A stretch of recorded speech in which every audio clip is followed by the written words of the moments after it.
Hello everybody, welcome to Design Party. This is your one-stop shop for everything product design. I'm Antonija and this is Vitali, and today we are live at the OD library and a bit better set up than the last time we were recording at the library. Yeah, like on in the hallway. It was hallway, literally hallway. And yeah, it's been a minute. We've had our summer. We had a bit of a heat wave. It's still kind of ongoing. Yeah, midway August when we're recording this. Let's see how fast we get this online. But a lot has happened in the world of tech, AI, and design, so we want to kind of unravel a little bit of it today. How are you, Antonija? I'm extremely tired because I'm not sleeping, but spending my nights vibe coding, different ideas I have, but never had time to actually sit down and code them because if I sit down and code, it takes me, 6 months, 1 year to get to some super shitty MVP. But now all these ideas that have been brewing in my head, I can, test them and see if they're any worth in few weeks, and that's it. So I'm so excited that, I'm literally using my sleep. Actually not using my sleep. I'm actually just vibe coding to very late in the night. So yeah, I'm very, very, very freaking tired. But how are you? I'm all right. I've been quite busy myself with the startup stuff. Still just trying to create that perfect work-life balance. It's not the easiest thing. And you're not. I can see you not being good at that because you're a workaholic. I definitely love working. Workaholic. This is exactly what workaholic would say. Mm-hmm. So yeah, I think you need somebody to restrain you. No, give me laptop right now. Okay, go out and play with your friends. No, my girlfriend definitely does what she can on that aspect, and I would be much worse off without her. So yes, definitely props to Joki. Thank you.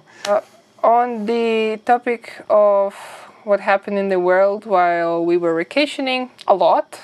There has been a lot. I don't know where to start. Okay, so Figma went public. Yes. They had an IPO that made it some people quite some money, and then now we're in the dip phase of it. We've had this huge transformation with AI in the sense that a lot of companies have gone from monthly subscriptions to now being a bit more honest and saying everyone gets credits because otherwise we're going to go bankrupt. Yes. And also we had the GPT-5 released. They promised they will hallucinate less. It's very good for coding. To be quite honest, I'm not sure if I agree with that because I have been testing it with Figma and CP to see how fast I can get some, bottom shit into React components and, all the animations and yada yada. It didn't. One prompt, it fell apart. Second prompt, it fell apart even further. So I had to use Sonnet 4 to kind of repair. I maybe needed 2 prompt stops, and it was perfect. Nice. With extra animations because I just realized, why not add this here? So that was that. Nice. Yeah, maybe some people still haven't quite heard about MCPs. What is an MCP? Why is it important? So that stands for Model Context Protocol. So how I understand it, in Figma, if you go to settings and you put enable MCP server, it will actually run a server in the background on one port. And then if you open up VS Code, Cursor, Windsurf, whatever you use for coding, you will find not very likely, but you will find an option like connect to MCP because that's not like Figma feature. Like MCP is a thing, like a protocol that any app can have. In Figma's case, it's used to basically take all the properties from your design and give it as a context to, let's say, Cursor or VS Code, and then something that might take 10, 20, 30 prompts to get it pixel perfect now takes 1 or 2 prompts because it already knows the context, border this color, spacing this amount, So it really takes a lot it takes like a lot less time to get to the result you really want to see. Yeah, kind of like a API for AI. Exactly. Local API for AI. Yeah. I've been reading a lot of LinkedIn, and all my feed is full of designers with hot takes. So far I didn't bother to have any hot takes of my own. I think I might record some YouTube videos after a very long time not doing that. But let's see. Don't feel particularly motivated about that right now. So a lot of people are saying, oh, Figma Make is, revolution. As a designer, What? like you can use your own designs, you just paste it, like components from design system, you just prompt. And at first I was like, you know what, this is bullshit because it's sandboxed. I can complete some flow, but I don't have any option to like take this and give it to developer to wrap it up with like backend and who knows what other services they need to hook up.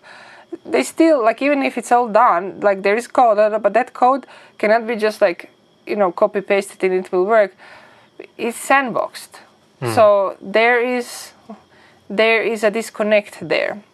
And I don't see Figma, putting button download because that's not in their best interest. They want to have people contained in their environment.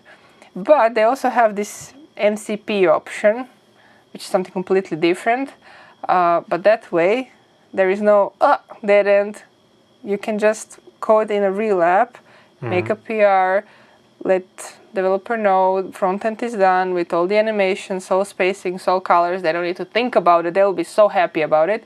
They just need to work on hooking all business logic together, making sure everything works, and that's it. You can't do that with Make. A lot of people are saying like, Make is the best, I don't know if they understand how MCP works and the power of it. I don't think so, because then they wouldn't be so excited about Make.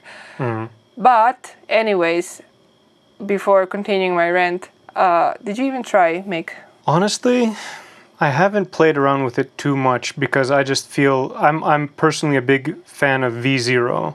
I have gotten so much value out of V0. Like what we were discussing after the config, that this felt like the least polished release cycle that Figma has ever put out. Totally. Kind of like what I guess Apple did last year in a way with their kind of vaporware of Apple Intelligence and all of this and emoji playground and whatever. What's that? Like, who needs that really? Like, yeah, but okay. Yeah, so and I think like for me, one of the big things that kind of prevents me from it is the impression that I got from using Figma sites and how terribly that's built, like currently. Like maybe they'll be better in a year or two, but it just felt like everything that they were putting out was a bit undone or like halfway there.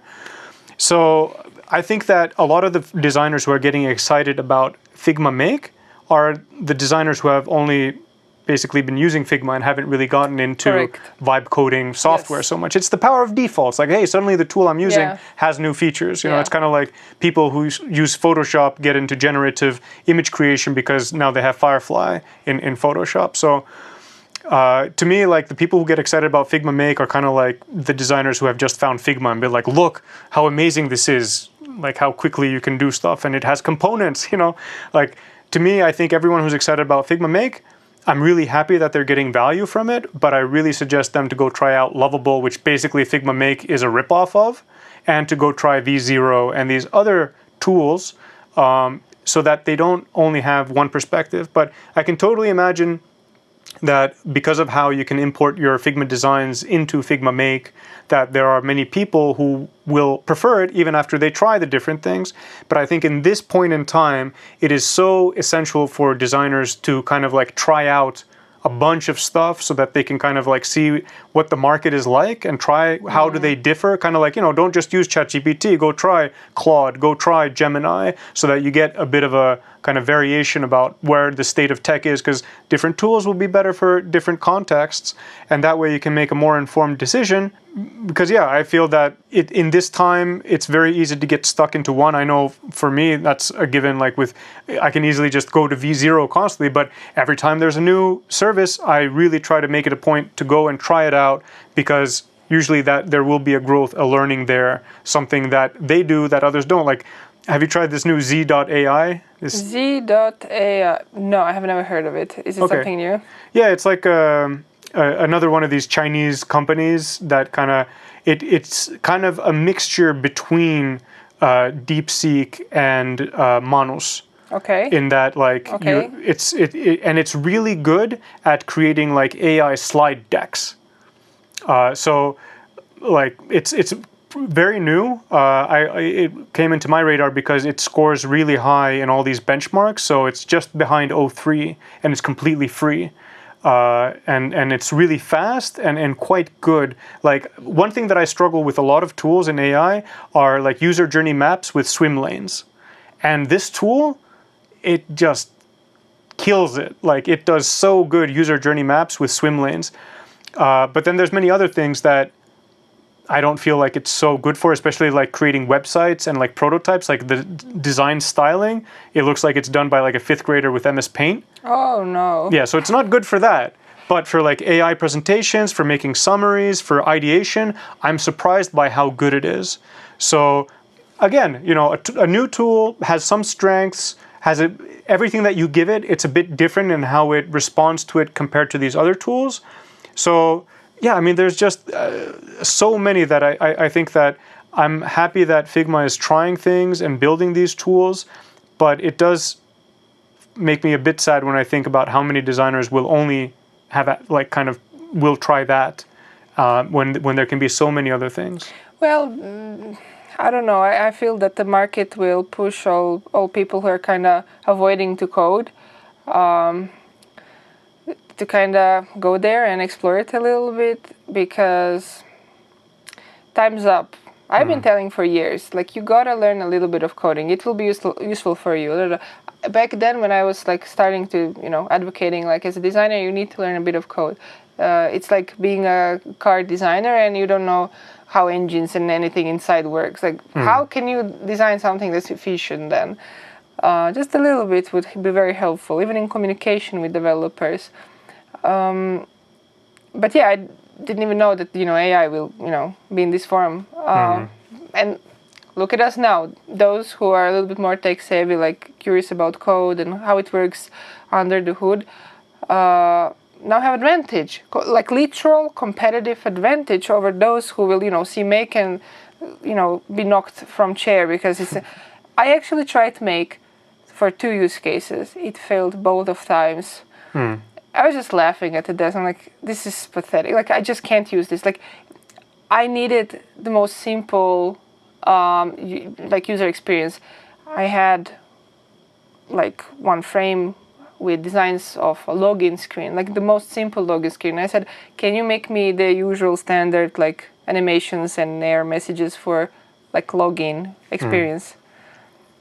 I mean, it didn't. I had to, like, it added a new face that says, like, get started. I'm like, I didn't ask you that. I literally provided you the context, like, start from here. So I had to battle a bit to, like, remove that. And then I got, like, this view with just inputs where you write something. And that was exhausting. I was like, this is horrible. And then I was thinking, maybe I got something wrong. I mean, there has to be a way to connect this with Codebase. I mean, it would be stupid if there is not. But then, of course, how do you make money? And you need to sandbox your users, right?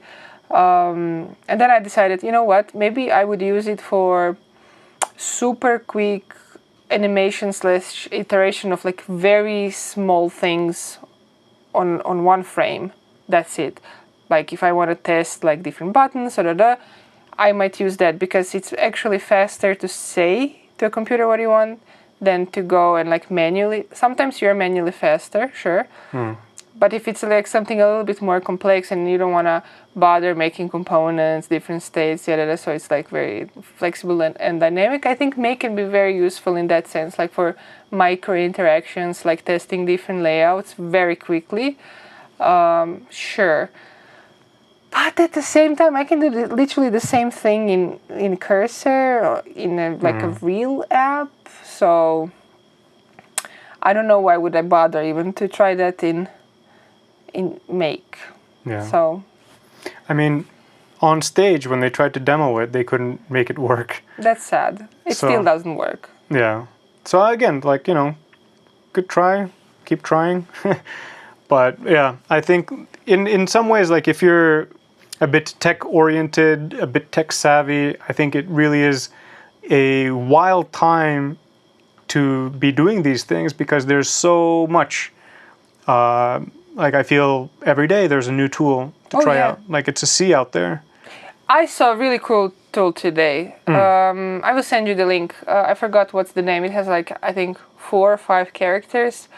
So basically they market themselves as if ChatGPT and Notion made a baby. I'm like, okay, let's see. So basically you have like infinite canvas and you can supply context, whether it's YouTube video or some PDFs or whatever.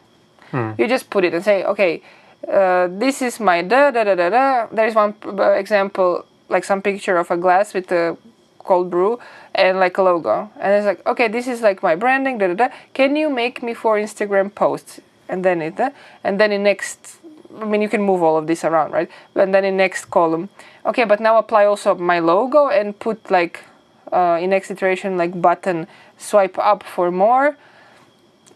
I think it's like pretty cool for like ideation because creative work is sometimes messy. So it's like nice to have this infinite canvas so you can like move things around very visually and like iterate from things. Like it's very interesting. Nothing novel when it comes to like generation. It's still, you know, using API of OpenAI or Anthropic or whoever. But the interface is very fresh. I really like it. I will send you the link. Nice. But yeah, every day, literally every freaking day, like millions of new AI tools pop and... Yeah, and I really feel like it's the era of the micro tools in a way, because like I just got an email from Slush and they were like, if you're wondering like what VCs have already signed up for Slush, check this out. And then like it actually is like a Lovable app URL. And so they just plugged some database into a Lovable app. And now you can go and search like, you know, is Anderson Horowitz already signed up, you know, to Slush, and then see like kind of, so it's like a search engine for VCs. And that would have previously been like, yeah, you have to give that to a developer, schedule it in the roadmap, yada, yada. And now you can probably one-shot it with something like Lovable. Yeah, and I don't know, like I'm surrounded with developers and I noticed the reactions like when I show like these little things that I do. They're like, it's shocking that you can do that by yourself. Like, what the fuck? So I think it would be very interesting to organize like a workshop for both designers and developers, but with 2 different angles. Like for developers, like become a designer and, you know, use your developer skills to get competitive advantage. Because I actually talked with one backend developer and he was like, I would take this training if you would offer to me. I'm like, smart dude. And for designers, learn to use all these different tools, a little bit about development, you know, some boring stuff also. What is a variable? What is a constant? What is a class? Why function and all of that? Props and yeah, so they can, you know, see the diff and like, okay, maybe this code is stupid. Let me try a different prompt. Because many times I see like this can be done in much simpler way. Come on. And then I will say like, use this code in practice to achieve this. You know, that's the difference between shit prompting and, you know, actually getting like really good results. So that I think that's interesting idea. Maybe we should join forces and make like some interesting trainings for everyone. Yeah, and if you guys and gals have a request, let us know. And if it's interesting, because I really think like, for me, like also I'm a bit too busy to get into the weeds with like Cursor and stuff. But I really feel that there's, because like currently I'm doing a lot of like designing, like facilitating and doing workshops in FigJam, creating wireframes, mockups, sketches in Figma, taking those designs into V0, creating prototypes that work and kind of taking the designs even further with that, and then delivering kind of NPM packages that can be replicated that then the front-end developers take, and it becomes the foundation for the actual front-end and the service that's then built. And so I'm like really curious kind of like of how we both approach these things, you know, because you'll dive into Cursor, whereas I'll be like trying to get V0 to do what I want it to do. And I think that there's a really smooth transition in a way from, because also what I find myself doing more and more is just one-shotting with V0 about like giving it a really extensive PRD or like a product requirement document, and then just letting it ideate what the UI should be and the UX. Yeah. And then I just refine that. And I'm kind of shocked myself also of like, if you're doing something that where you're just entering like basic data and putting users through a wizard, and then you have like some, profile settings and stuff like that, it's quite standardized in a way. And the more you utilize standardized design patterns, the better it will be for users, as we know, Jacob's law. So I think that definitely would be really interesting to like take some like service, some sauce idea or something very basic, and then kind of like seeing how we approach them, and then also seeing like how can we, for example, I could hand off to you the V0 design and then see how you take it to the next level with Cursor, and then kind of like I think a lot of people would get a lot of value out of that. You know what? I would be down making like series where we deep dive into each tool separately, and then we could also make some like fun, kind of comedy shows, like you represent V0, I will do it with, it can be VS Code or Cursor, I just need Sonnet 4, that's all I need. And like who makes it, I don't know, better, even though like it can be made in millions of ways. And like stuff like that, but also like how would you hand off the, like, I think it would be very interesting to have a series of videos like that. And then we bring some developers in to evaluate it. Exactly. I think they would be shocked because I spent some time like reading the code Sonnet wrote, and I would never in a million years wrote that beautiful code. It's so smart. Like I spend a lot of time like thinking about architecture, like why would I call something like that, made these properties inside, whatever. And then when I read that code, I'm like, it would never occur to me to do this. Is such a smart pattern. Like, I just love it. But you also need to be very careful, like, because it can sometimes write, something that's overly complex. And you just need to be knowledgeable enough about patterns, like do's and don'ts, best practices to like quickly scan and be like, no, reject. Use this specific, I want you to use this specific pattern. Like, don't, fuck around. And then you will get like, very sleek code. And I also saw a lot of developers ranting, being like quite rude towards usually like these entrepreneurs who say things like wipe coding is the best. I'm wipe coding my 35th app this weekend. Like, and I can see like a lot of developers like, oh, you suck. Like AI can never. This isn't real. Yeah. Like AI writes shit code. Like, I'm sorry, but I have one published app that's written purely by AI. It's written purely by AI. I didn't like. I manually changed maybe some Tailwind classes, but that's pretty much it. Like. Yeah, I mean, I have a Figma plugin that has 3,000 users that was AI coded. There you go. Like it's freaking crazy. So and also I'm vibe coding like a second app that's much more complex, kinda in a way. It's almost done. Like I'm now working on monetization aspect. Frontend is done. I literally just need to make entity on Apple developer portal. It's some boring setting up, just very boring setting up. The app is ready. Like, it's done. You know what's missing? A bit of branding. So that's always my last thing I do, and then I probably like put some some crap, like some circles, lines. Done is done. Yeah, I already know the third app I'm gonna wipe code. Like all these ideas that I had, like, oh, this could be a mini startup. Actually, I can make 5 apps and like sell them. Like maybe together I will earn enough to pay rent. That would be freaking amazing. The next app will be expense tracker. Not because world needs one more, just because I want one that's like super simple. That's like, you know, you buy something and it's like, and you put phone in pocket, because all of these solutions are like, okay, I need to sit down, 35 fields, blah, blah, blah, blah.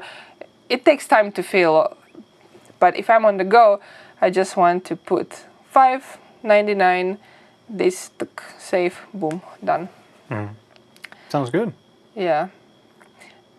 Fourth app that I'm thinking about is like... And you called me a workaholic. I've been accused of that so many times in the last 2 weeks since I returned. Well, we can both be workaholics. It's not exclusionary. Yeah. It's a big club. We are definitely 2 people who have hard time relaxing. We always have like something new to do. We add it to the calendar. Yeah. Oh, new hobby. You always mock me, this is your 10th new hobby or something like that.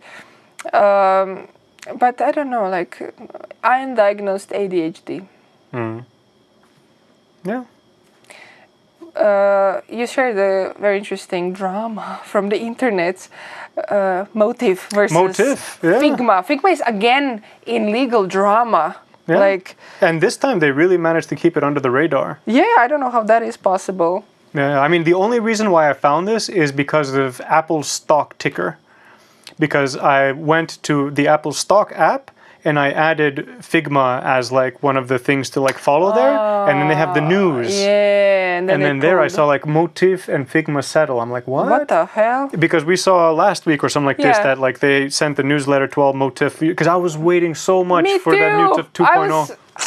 But they said that they're not any longer going to be developing their design application. They're going to become a plugin for Figma. And apparently this court case said that Figma sued them because they copied their intellectual property. And then... What intellectual property? The UI and how everything works. They said, I mean, you know, look, if Marvin Gaye's estate can get money from blurred lines because they copied the vibe of a song, like nowadays, money wins 9 times out of 10 in this world. Like, that's what I've learned. Especially now, we're like in the late stage capitalism. You know, you can buy a frickin' city, you know, like what Bezos did with Venice, you know, when he wanted to have his wedding there. Like, this is an absurd time that we're living in.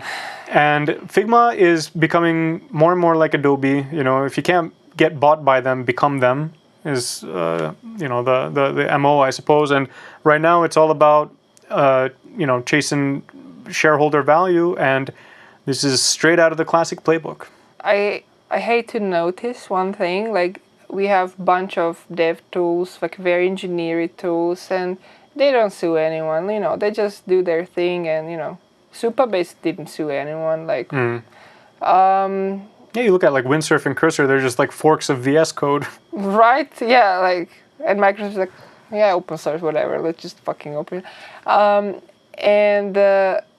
We have 2 design giants, Adobe and Figma, and they're both very evil. They always want to be, you know, at court suing somebody. Why are design tools so bad? Like, what's wrong with them? Very litigious people. Maybe it's something to do with that philosophy difference, right? Because a lot of development is based on open source practices, and they have like a legacy of it, whereas in design, it's always been a bit like, you know, don't you dare imitate me, don't you dare copy me, I'm going to protect it. Yeah. But I don't know. I think also it's just the nature of companies in a way. Like, I think development tools are quite unique when it comes to corporations. Like, what other companies give out open source versions or the source code of their secret juice, so to say. You compare Cursor to Coca-Cola, for example.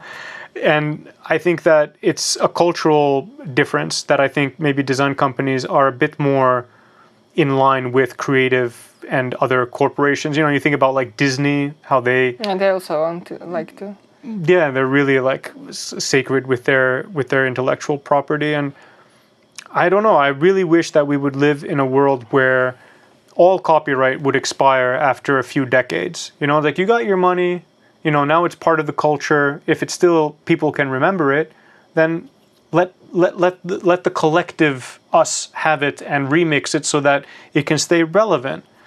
It's not that it's a bit of a characterization or a caricature. I don't think that model would work in itself, but I think still, like, now that for like 110 years, whatever you create can't be touched by anybody is a bit extreme.